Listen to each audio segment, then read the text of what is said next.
Walking through the mirror is a strange experience. It ripples like the surface of a disturbed pond, and you all walk out from a strange rapture in the very ground of this realm. And it's a strange one. The floor, the roof, no, you can't see a roof of any kind. It ends in some kind of fuzzy haze of a mist, and you can't see any horizons either. The mist appears there as well. The floor, on the other hand, seems to be a big mirror, spanning as far as you can see, with several mirrors of all kinds floating around you. All from hand mirrors to wall mirrors to any kind at all. Reflecting not you, but images from the real world, watching in from reflective surfaces there. And as you arrive, you see at the far end of your vision someone standing. The person you have been interacting with. The one that has caused this entire Scooby-Doo nonsense you have been involved with. Mirrorme. Standing before two mirrors. One of them contains the image of May, as she lazily sits around just waiting. And Mirrorme turns around towards all of you with a big surprise upon their face. Ha! No, you shouldn't be able to get in here. How did you manage to get here? Surprise! Shit. Language! Oh, shut up, May. May, are you okay? I'm fine! Kick his ass! Okay, kids, you find your way here, but that doesn't matter. Why are you here? We want you to leave May alone. And home run, you creep. I thought we had a deal, home run. Since when did we have a deal? I mean, you were just talking to me about how you wanted to extort our services for May's safety and my identity. That's no kind of deal, dude. Fuck! Oh! And I tried to be sympathetic to you, but you seem kind of lost. Now we're giving you one chance. Leave her and let her go. We're just gonna have to deal with you. Our way. And what will happen then? I'll take her out, and then you're just gonna go and leave me be? Are you going to turn me into your teachers or whatever? I don't know. It's not up to us. But, I mean, it doesn't look like you're going anywhere. It will give you ample time to think about what you've done. And how we could, make up a good deal, maybe.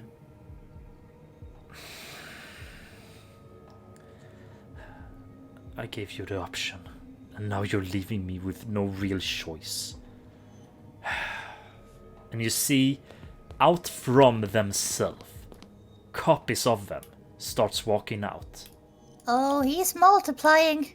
Yeah, he is really full of himself. Oh my god, Pons, really? No. Okay, maybe you will be more reasonable if I actually show you that I mean business. Alessandro makes his way towards you rather quickly. If it's whoop-assing they want, it's some kicking of ass that will come. Oh, I've been waiting for this. Home Run sees an opportunity and picks up the pace, taking a few strong strides towards the enemy. In his movement, he tosses one of his baseballs up in the air and winds up with his bat that he brought with him from the training field.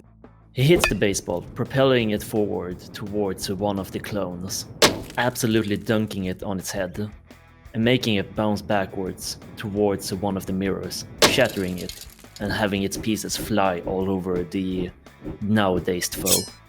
The shards fly in an immense speed, cutting every single one of the clones before Mirrorme. But Mirrorme picks up their hand and stops all the shards from hitting themselves after passing the clones.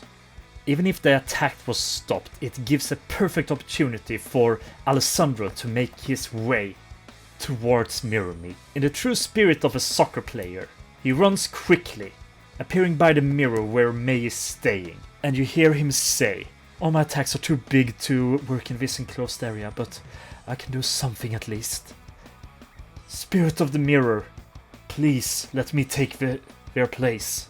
And you see how Alessandro starts shimmering, and all of a sudden, he and May has traded place. Alessandro now trapped inside a mirror, while May is free to do whatever she wants. You see Mirrorme, now furious, screams in impotent rage, "God damn it! No, he's not supposed to go like this! Shit!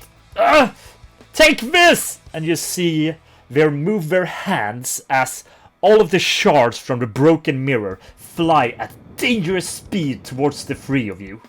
Mac assumes a karate-like stance, while the shards of glass starts flying towards the team, and delivers a punch to the air.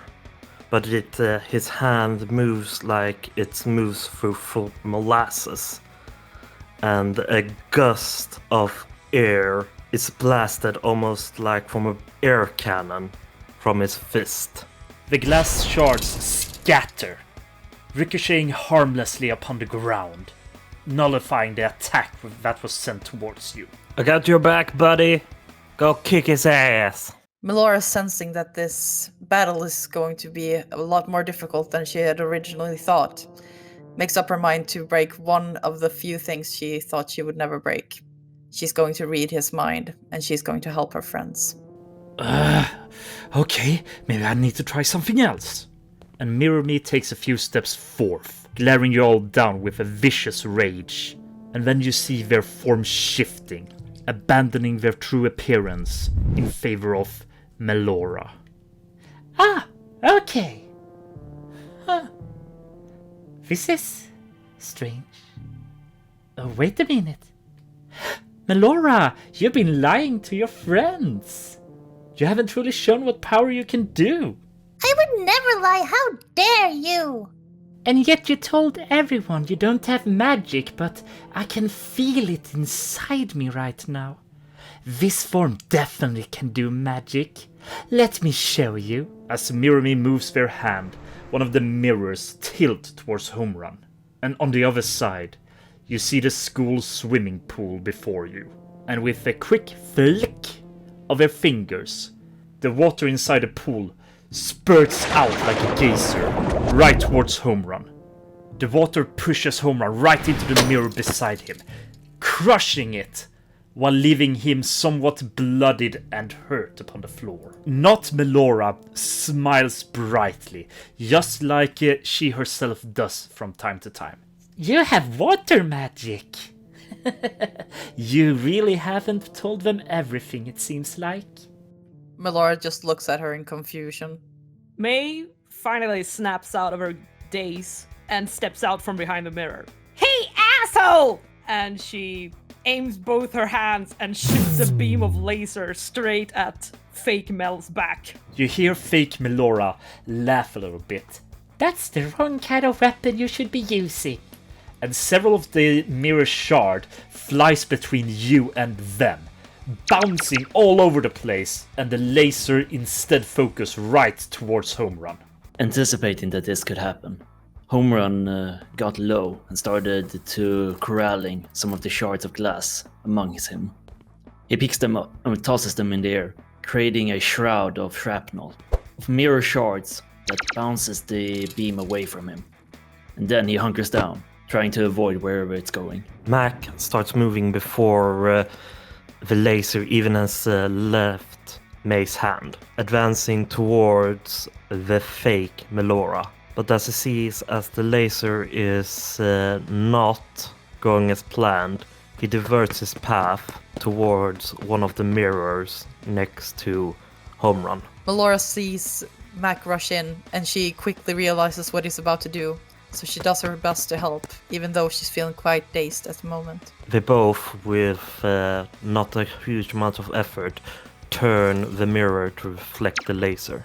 Going on a very long detour, the laser still hits its intended target, and fake Mel is struck by a scoring heat of light, forcibly changing them back to their former form.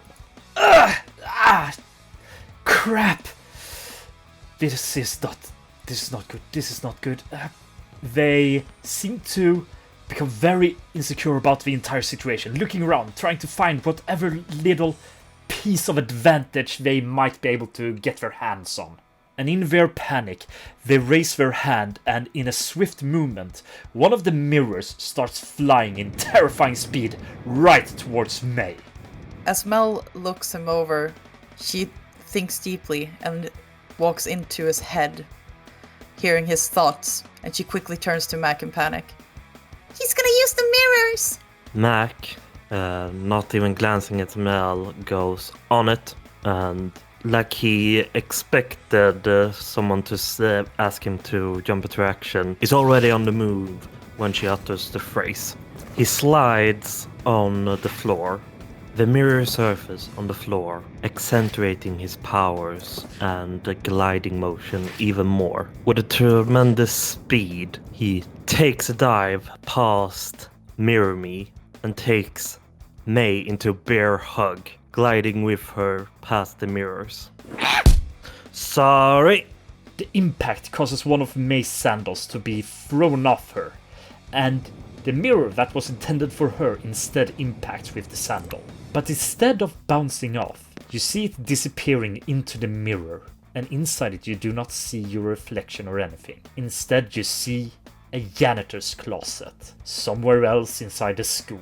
The mirror keeps speeding along, disappearing from the battlefield in its great haste. Seeing an opportune moment arising from the distraction of all of the commotion with the lasers, with the mirrors, Homerun picks up his baseball bat and starts running towards his only enemy in this room. When he is but 1 feet away from it, he calls out, "Oh, I'm coming for you!" And then he swings for it, trying to cause as much damage as possible. They raise their hand in a desperate attempt to do something, but it's too late, and you hit them squarely in the gut, releasing all the air they had been holding inside their lung, and they fall to their knees. They lift their hand in a strange gesture as they're about to do something, but you're quicker, and before they even manage to lift it a feet off the ground, you use your feet to push it down again onto the floor. Trickles of blood seems to escape from the hand as the shards underneath is damaging it, and the person in front of you are screaming in pain and anger and many other conflicting emotions. Melora, you feel something. Fear. A great amount of it resonating from this person. And all that survival instinct is taken to the next level. You see all the shards in the room starts lifting up on pure emotion and starts spin in a terrifying speed towards all of your friends. Melora feels the powerlessness she's feeling as she sees these shards running towards her friends. But for a small second, that moment of clarity hits her. That mirror person said that she could use magic and that she could use water as he had done. She sees the water on the floor, and she knows whatever the cost, she will have to try.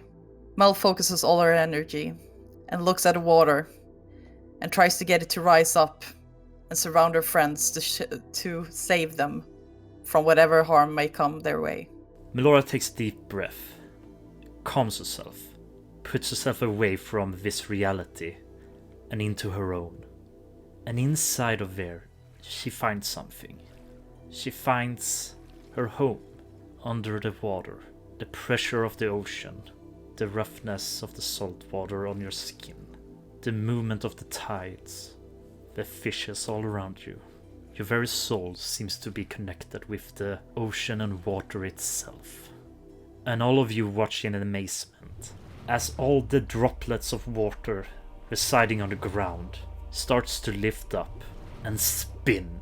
This water tornado comes and devours all of the shards in the air, stopping them in their track before freezing into a big ball of ice containing every single piece of danger that was in the air just a moment ago. And you hear a large thump as the big ball of ice lands upon the ground in a perfect sphere. No glass shards remaining, all of them rendered inert by this monument to your newfound power.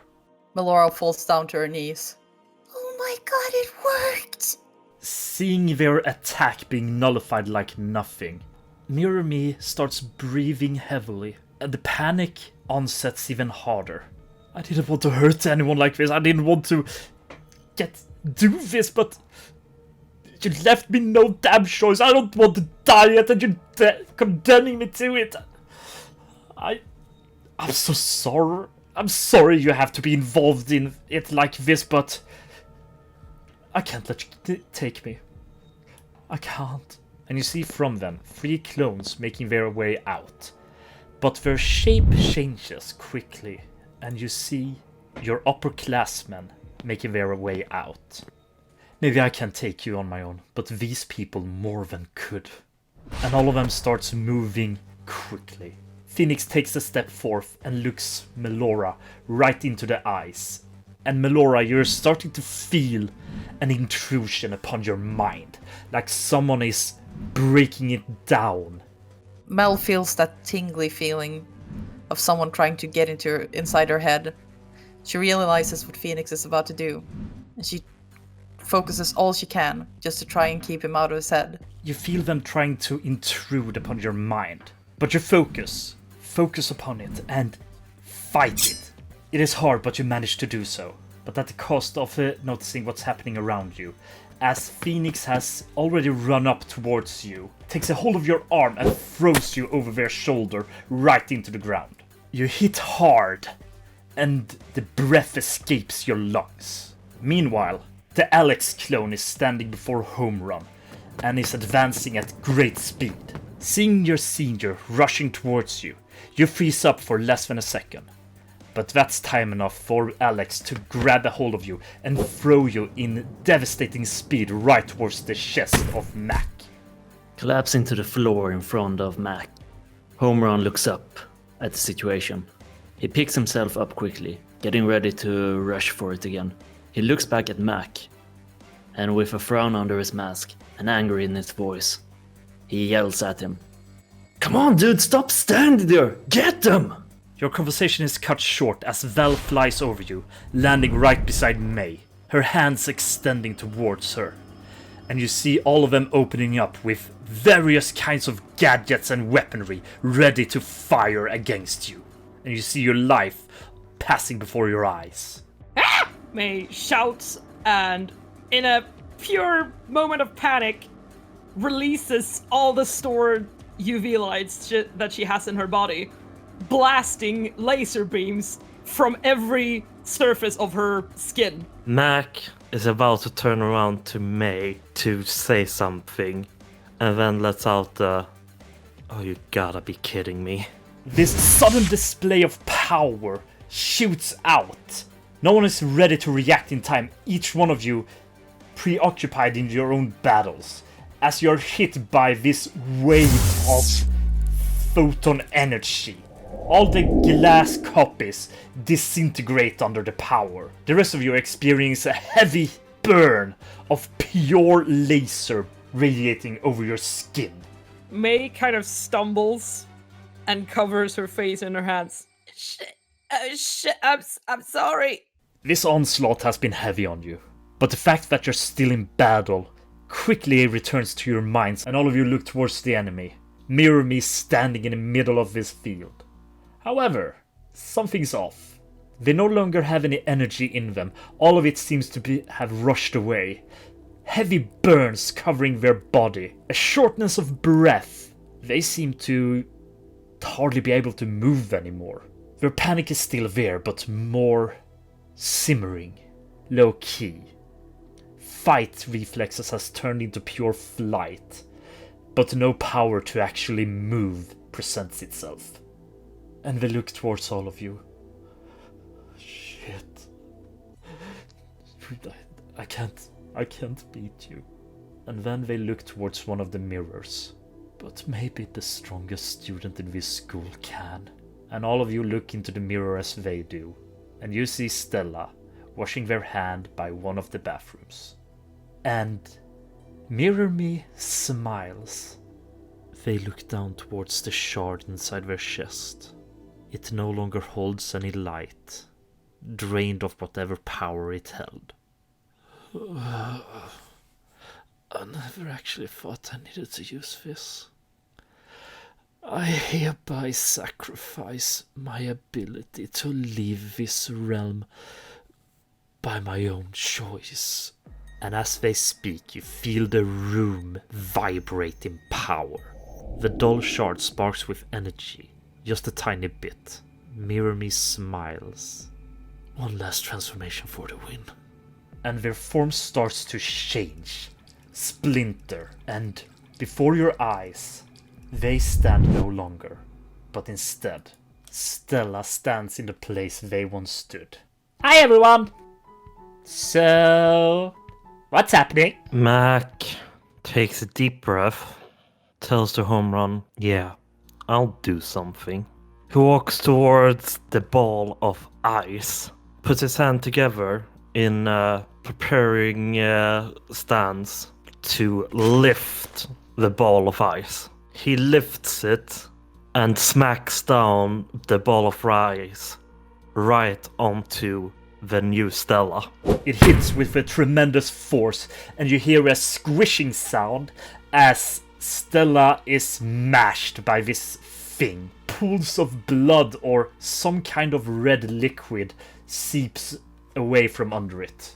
Only for some of it to move, but shortly thereafter you see it rise up, starts covering the entire ice block, and in quick haste the entire thing is broken down into more of this red substance, only for it to reform into the shape of Stella once again. Well, that wasn't nice. Why do you throw that at me, Mac? Oh, wait. And they stand still. Oh, someone tried to be me. Well, they succeeded. So you were fighting some mirror wizard. That's what their memory is telling me, either way. What? What? Oh, maybe we should tell you. The form you know as Stella is a projected avatar from the concept known as the Scarlet Guardians, an entity beyond time and space. They hold supreme domain over anyone with the biological and powers of the Scarlet Guardians.